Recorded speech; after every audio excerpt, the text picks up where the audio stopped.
مسیح کے جلالی اور بابرکت اور عظیم نام میں تمام دیکھنے اور سننے والوں کو میری طرف سے سلام۔ مسیح کا اطمینان جو سمجھ سے باہر ہے ہم سب کو حاصل ہوتا رہے، اور میں امید کرتا ہوں جو متی کی انجیل کی سیریز کو ہم نے شروع کیا ہے، ضرور آپ اس کلام کو سن رہے ہیں اور خداوند کی برکت کو حاصل کر رہے ہیں۔ میرا ایمان ہے کہ ہم سب کلام کو سنیں، مسیح میں، مسیح کی پہچان میں، مسیح کے ایمان میں بڑھتے جائیں، اور مسیح ہماری زندگیوں میں عزت اور جلال پاتا رہے۔ اور اس ویڈیو کو ضرور اس کو شیئر کریں ان لوگوں تک جو پڑھ نہیں سکتے، سن کر اس کلام پر عمل کریں اور ہمیشہ کی زندگی کو حاصل کریں۔ آئیے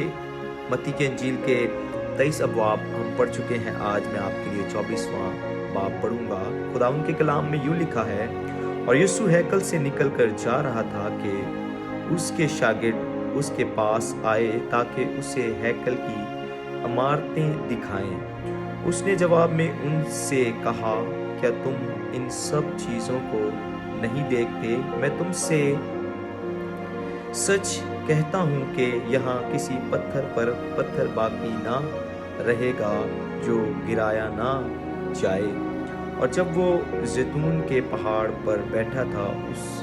کے شاگردوں نے الگ اس کے پاس آ کر کہا، ہم کو بتا کہ یہ باتیں کب ہوں گی اور تیرے آنے کا دنیا کے آخر ہونے کا نشان کیا ہوگا؟ یسوع نے جواب میں ان سے کہا کہ خبردار کوئی تم کو گمراہ نہ کر دے، کیونکہ بتھیرے میرے نام سے آئیں گے اور کہیں گے میں مسیح ہوں، اور بہت سے لوگوں کو گمراہ کریں گے، اور تم لڑائیاں اور لڑائیوں کی افواہ سنو گے۔ خبردار گھبرا نہ جانا، کیونکہ ان باتوں کا واقع ہونا ضرور ہے، لیکن اس وقت خاتمہ نہ ہوگا، کیونکہ قوم پر قوم اور سلطنت پر سلطنت چڑھائی کرے گی، اور جگہ جگہ کال پڑیں گے اور بھونچال آئیں گے، لیکن یہ سب باتیں مصیبتوں کا شروع ہی ہوں گی۔ اس وقت لوگ تم کو ایذا دینے کے لیے پکڑوائیں گے اور تم کو قتل کریں گے، اور میرے نام کی خاطر سب قومیں تم سے عداوت رکھیں گی، اور اس وقت بتھیرے ٹھوکر کھائیں گے اور ایک دوسرے کو پکڑوائیں گے اور ایک دوسرے سے عداوت رکھیں گے، اور بہت سے جھوٹے نبی اٹھ کھڑے ہوں گے اور بتھیروں کو گمراہ کریں گے، اور بے دینی کے بڑھ جانے سے بتھیروں کی محبت ٹھنڈی پڑ جائے گی، مگر جو آخر تک برداشت کرے گا وہ نجات پائے گا۔ اور بادشاہی کی اس خوشخبری کی منادی تمام دنیا میں ہوگی تاکہ سب قوموں کے لیے گواہی ہو، تب خاتمہ ہوگا۔ بس جب تم اس اجاڑنے والی مکروہ چیزوں کو جس کا ذکر دانیل نبی کی معرفت ہوا، مقدس مقام میں کھڑا ہوا دیکھو، پڑھنے والا سمجھ لے، تو جو یہودیہ میں ہو وہ پہاڑ پر بھاگ جائے، جو کوٹھے پر ہو وہ اپنے گھر کا اسباب لینے کو نیچے نہ اترے،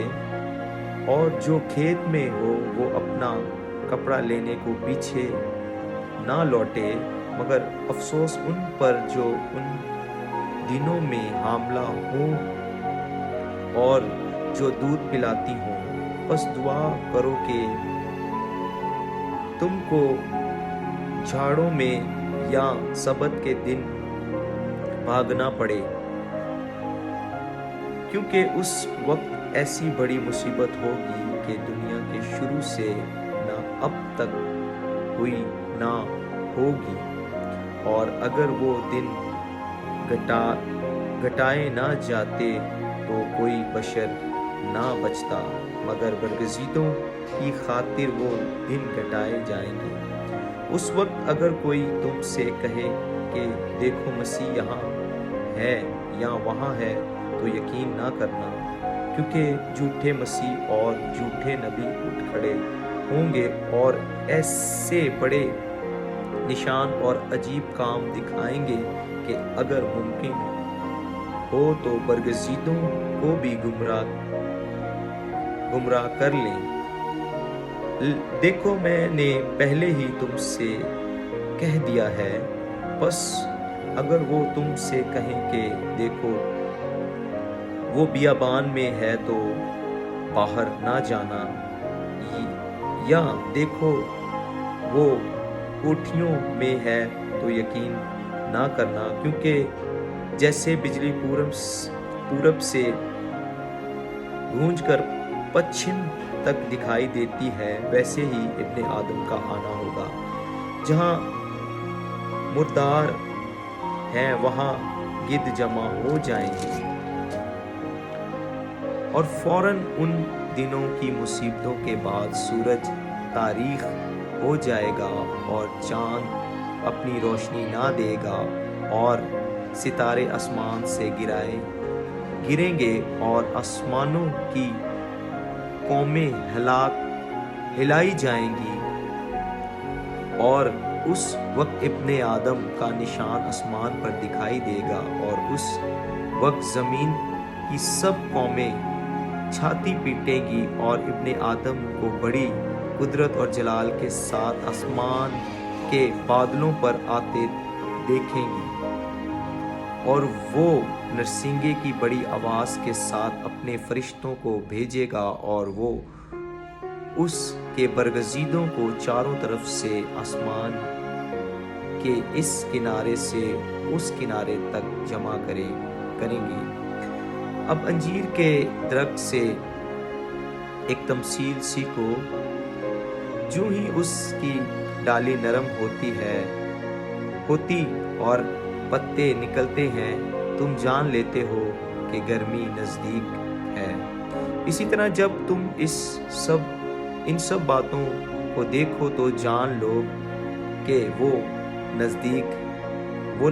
بلکہ دروازے پر ہے۔ میں تم سے سچ کہتا ہوں کہ جب تک یہ سب باتیں نہ ہو لیں، یہ نسل ہرگز تمام نہ ہوگی۔ آسمان اور زمین ٹل جائیں گے لیکن میری باتیں ہرگز نہ ٹلیں گی۔ لیکن اس دن اور اس گھڑی کی بابت کوئی نہیں جانتا، نہ آسمان کے فرشتے نہ بیٹا، مگر صرف باپ۔ جیسا نوح کے دنوں میں ہوا ویسا ہی ابن آدم کے آنے کے وقت ہوگا، کیونکہ جس طرح طوفان سے پہلے کے دنوں میں لوگ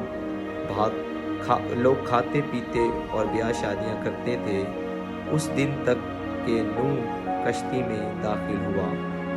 اور جب تک طوفان آ کر ان سب کو بہا نہ لے گیا، ان کو خبر نہ ہوئی، اسی طرح ابن آدم کا آنا ہوگا۔ اس وقت 2 آدمی کھیت میں ہوں گے، ایک لے لیا جائے گا اور دوسرا چھوڑ دیا جائے گا۔ 2 عورتیں چکی پیستی ہوں گی،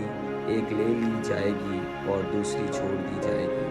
بس جاگتے رہو، کیونکہ تم نہیں جانتے کہ تمہارا خداوند کس دن آئے گا۔ لیکن یہ جان رکھو کہ اگر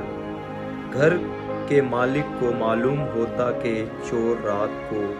کون سے پہر آئے گا،